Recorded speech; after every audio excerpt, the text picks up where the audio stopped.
FNaF 3 is generally regarded as one of the worst of the Five Nights at Freddy's games. So I'm going to be playing through it today, 7 years after it came out. I think it was its 7th anniversary just like a few weeks ago. So I'm going to make a new game. Oh. I forget about this fella. How do I see the... Oh, map toggle. How do I... I know you're supposed to be able to see all the vents.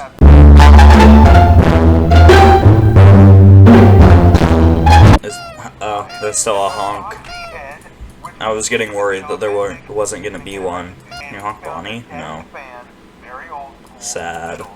I've always thought, like, FNaF 3 gets a bad rap because it's, like, bad in most ways. But also, like, it has some of the best atmosphere of any Five Nights at Freddy's game. One thing that I really hate about, especially Security Breach, but it was also here in, like, it was also there in, like, sister location, is, like, the animatronics are so clean. And all it's all, like, polished.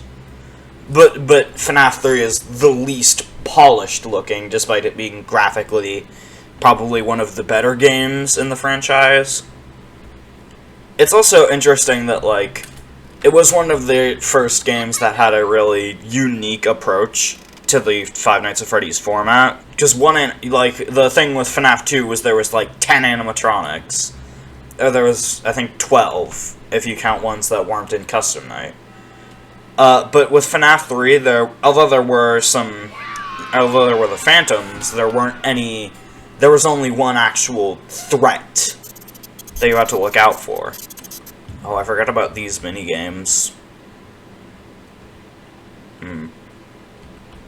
Seems curious. I can't move. I know there's, like, the good ending and everything. Okay. Fuck. FNaF 3 is interesting because it was one of the first games that put any real lore into the franchise. Like, with FNaF 1, there's obviously lore in FNaF 2, but less interesting lore. Oh my god.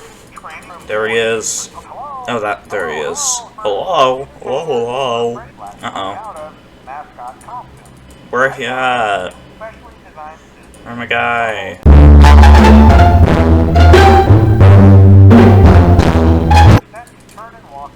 Oh my god. Fuck. Oh my god. Vent error. I gotta say, of what I've seen, I haven't really played it much, but from what I've seen, FNaF 3 has some of the worst horror. Like, most of the jump scare sound effect is pretty good, but it's just not used very well. Like, most of the jump scares have a pretty big build-up, or at least a pretty big warning. And building up to a jump scare isn't necessarily a bad thing. Where is the funny guy?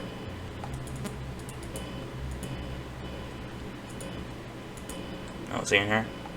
Hi. Playing audio lore.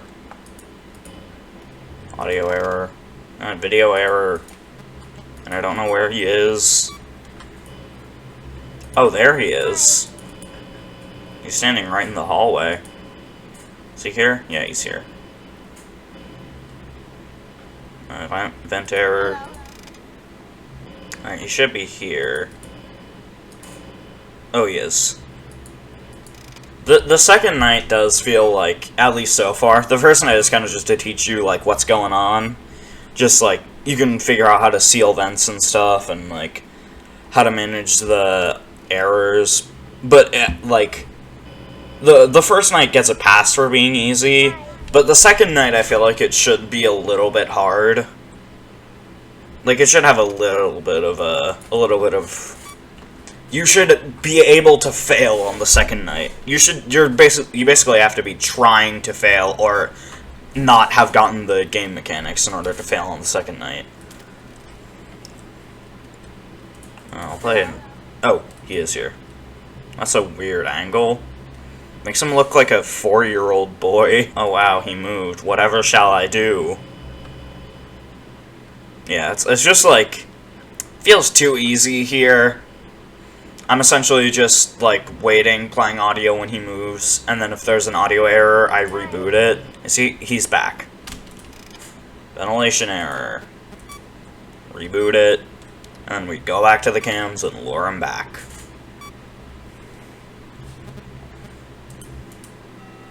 And wow, it was 6 a.m. That was so hard. I was trying for a whole, like, 5 minutes. Wow. It's just strange to compare this to, like, Ultimate Custom Night, where you will spend literally months trying to get one night, and then this is, like, first try. You could probably first try every single night if you really wanted to. And now I'm gonna get murdered. Sick. Third night. This is where it's supposed to be getting hard.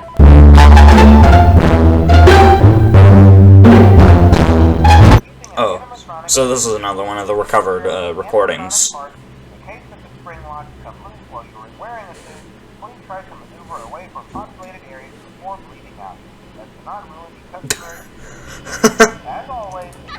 Sometimes I forget that these games are actually funny. Oh, he's already here. Uh-oh. Where is he? I hear that ominous audio. I feel like he's just gonna, like, pop out in my face. Oh! That's cool. Hello. I guess I'll play audio. Hey, man. It's good to see you. So can I do anything about that? Oh, he's gonna be there. He's gonna be there. I don't like that he's gonna be there, but he's there. Hi. Fuck off. Hey, you wanna try not being there? That got me. I have to admit, that got me a little. I jumped. Alright, that's my first game over. Fuck. So I made it, like, halfway through the third night before I got a game over, and he's back. Yeah, this is just, like, way too easy if you just know what you're doing. Hello. I think that was my fault last time when he got me, because he got into the vents and then I just could not get him back. Imagine if real, like, systems in actual buildings did this. Like, imagine if you were in, like, a corporate building. Oh, that means he's in the vents. What? What? How? I'm so very confused. He didn't make the vent noise. Isn't he supposed to make a vent noise? He's not here. Is that bad? Okay, he's there. So he should be here now. How's it going, man? Good to see you again. Why don't we hang out more? And now you fuck off. I think this, because this does lead, like, straight into a vent, I'm basically fucked, if he goes into the vent. I could seal off that vent, though. Nope. Alright, so I'll seal that. Map toggle. It's interesting that in Pizzeria Simulator, he switches to the Afton suit, or Scrap Trap, as sane people would know him. He switches to the Scrap Trap suit, and then because the reason he hated the Springtrap suit was because the coding was, it was coded so that it would follow audio, which was against his will. He wanted to get into the office. I don't know why he necessarily wants to kill you, since you supposedly play as Michael. And I mean, he's all for killing children, but that is his son. So, I don't know. This might get me killed. It is 2 a.m. though, so I think I'll have some time. Oh wait, does that mean he's about to go in the vents? God damn you. Uh-oh.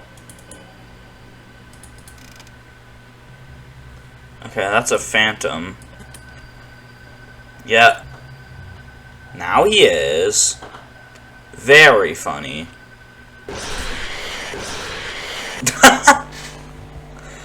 Dude, I got double jump scared. That was sick. I think if I fail this time, I'm just gonna quit. Because I think I've gotten the gist of it. I'm not here for the lore. Thanks, dude. Oh god, I have 2 errors. Alright.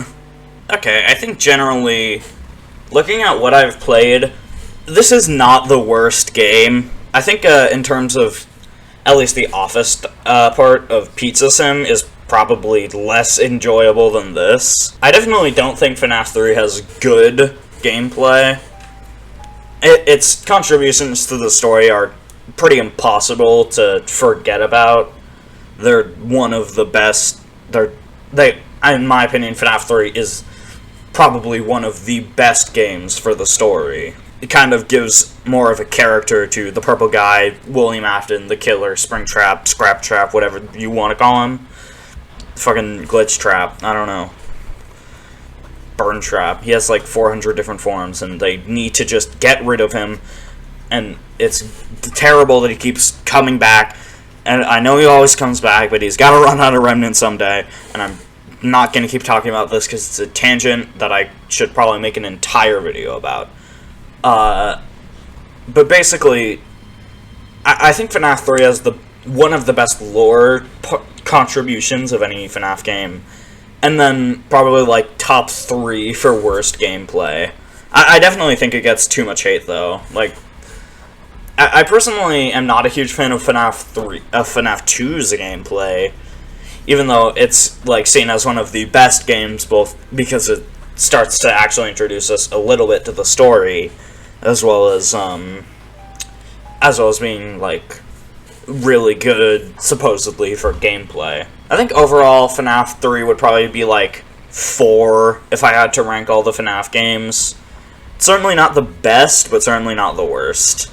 It's right there in the middle. Overall, I think the cameras are one of the weak points of FNaF 3. They're definitely not as bad as they could be, but they're just so fuzzy and awful that you can't really get much detail out of them. And also, like, Springtrap has one of the coolest models, so I kind of wish it was a little bit more visible. Because most of the camera angles, yeah, that looks stupid, or he's barely visible. But, like there's one, I don't end up seeing it in the video, but, there's one where he's, like, crawling through the vent. That camera angle looks really cool.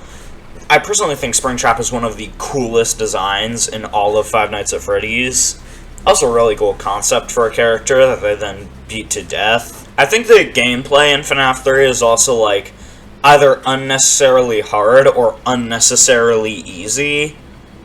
But, like, it's never just, like, a clean scale. Like night 3 I died, like, 3 times, and then on night 1 and 2 I passed on my first try.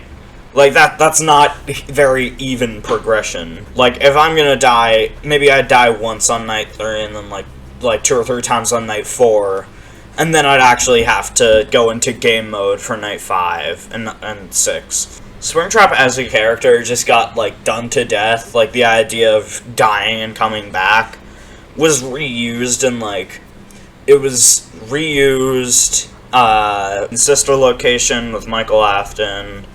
And then Springtrap survives the fire. That's 2 appearances in, well, technically, the confirmation of him surviving the fire was in Sister Location. And then, like, in FNaF 6, he came back as Afton. And then in, like, Ultimate Custom Night, he was then in his personal hell, but then, uh-oh, that's gone, because Help Wanted, now he's Glitch Trap. And then in fucking Security Breach, he's Burn Trap, which is a god-awful name. A lot of the newer games aren't really Scott Cawthon's work, they're Steelwool, which is fine, but I really wish that in the newer games they just kind of did away with all the old characters and just made fully new characters, just in the same, like, sort of, just with the same feel as FNaF characters, instead of giving William Afton, like, a new soul for the 50th time. Alright, I guess I'm just gonna leave this video off here. Bye-bye.